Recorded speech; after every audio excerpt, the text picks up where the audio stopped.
firing early this morning. It looks like we've got some folks out here working on the mountain here. We will continue to monitor those ski resort conditions because you know what? They're going to be able to make snow for much longer.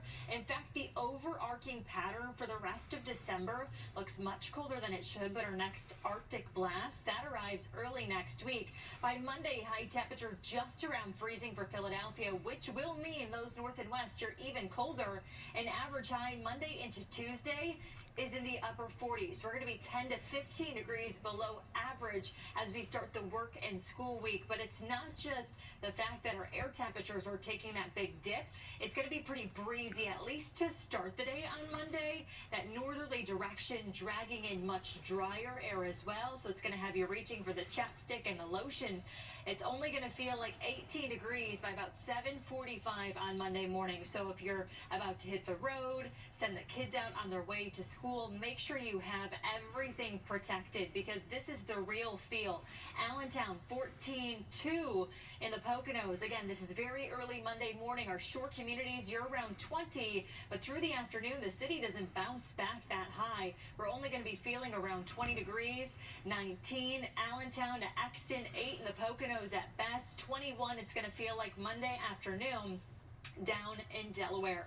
24-hour change. We're on the warmer side right now, but we have lots of clouds above. That's been an insulation factor helping part of the area, but also we have a little bit of a warm air stuck under some clouds this morning. Temperatures, though, are sub-freezing, especially north and west.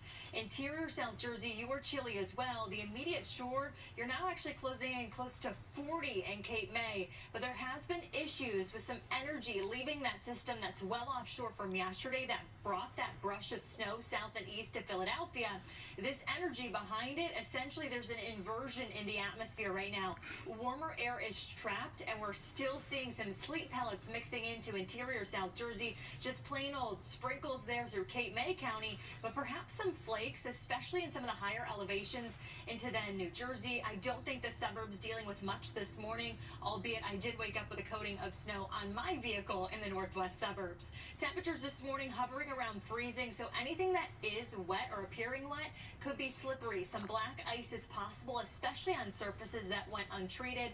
Please keep an eye out if you're traveling early for the bridges and overpasses because that cold air surrounds those features. The call from AccuWeather today, we're back above freezing, so I'm not holding that threat for any slippery surfaces for much longer, perhaps just turning damp because we're going to be back in the low to middle 40s today and tomorrow. Lots of clouds above, some peaks of sunshine. I think we get those early peaks tomorrow, turning cloudier as the day progresses for your Sunday. Behind a cold front, though, that's where that cold air comes in and takes over Monday, Tuesday. We start to recover, then perhaps Wednesday, Thursday, but then next weekend could actually be colder than what we deal with Monday and Tuesday. So again, the snowmaking process will continue. It doesn't look like Mother Nature gives us a huge go for any natural snow to come down this week. Yeah, okay, so get out there on the slopes. Make your own sunshine, or book a trip. Okay, that sounds good to me. Thank you. Have an